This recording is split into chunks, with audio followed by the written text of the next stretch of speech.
I'm tired. You are tired. The whole generation is tired.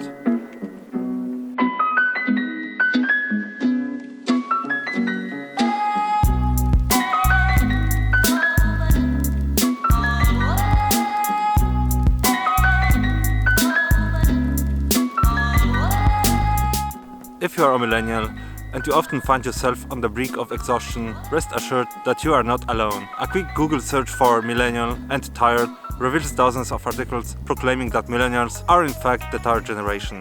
We are a generation of tired people. 1 in 5 people report to a doctor and declare that they have no vital strength for anything. We operate a bit like on autopilot, and still there is not enough vitality for meeting friends, having sex, or even cooking dinner.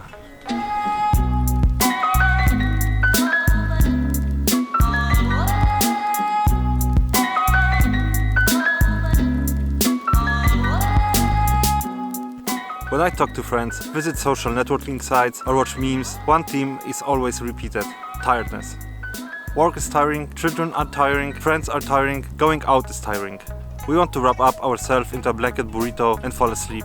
Fatigue has become so common that this has become a trend.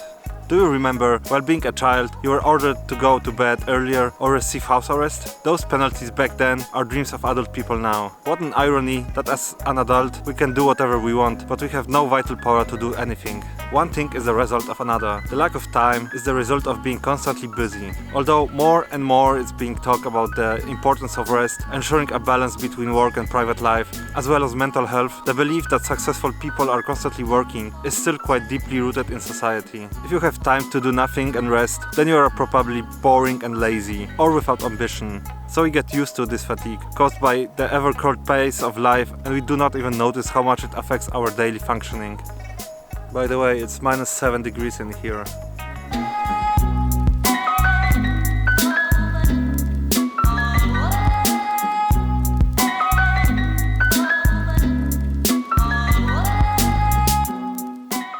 We give up on cooking dinner, although we've promised ourselves as a New Year's resolution to prepare more meals at home. We want to start saving or eat healthier and more aware of where the problems come from. However, we order more food at home or work, or we eat out. Tiredness takes away the desire to try any new recipe.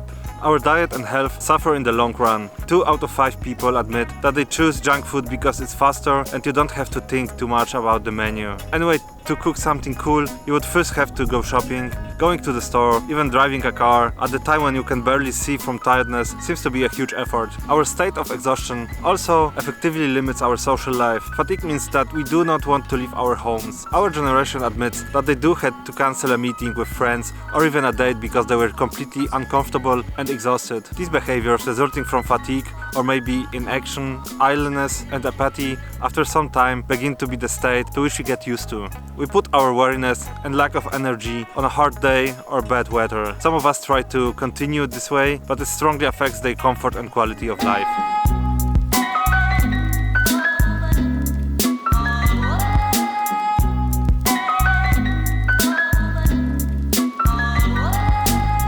We live in a task-driven world, and the fact that the more there is to do, the better, has become a standard. And what is the most important task in the task kingdom?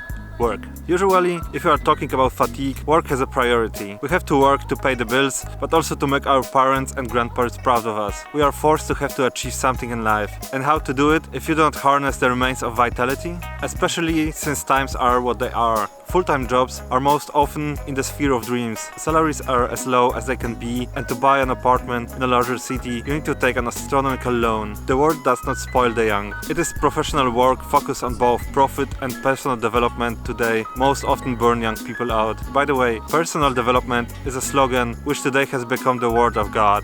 Around, we hear that someone embraces a project or does something after hours, goes to the gym, runs, swims, is a volunteer in a shelter, has a side hustle. If you do too little in life, they look down on you. Do you have a lot of free time? You are nothing worthy of a slacker. It is even a cult of working and hustling. Always work and God forbid do not rest. And be the best version of yourself. Otherwise, you lost.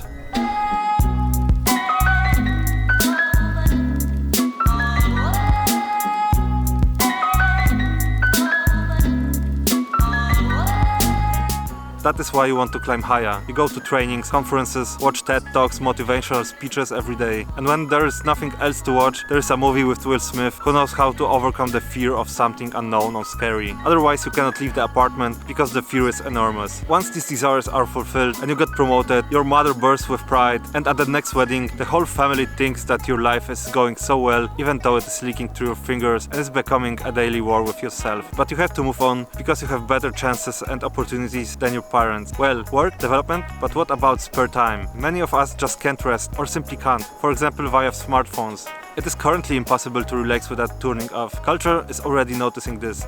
Meditations, mindfulness, practices, or trips to religious retreats or secular courses that teach us to calm down, relax, live here and now are becoming more and more fashionable. I am on vacation right now. I'm in Finland. I should enjoy my life, but the first thing I did on Monday morning is opening Jira and checking if everything at work is going according to plan, then quickly going through new emails. You know the deal. I am on my vacations right now and I'm tired.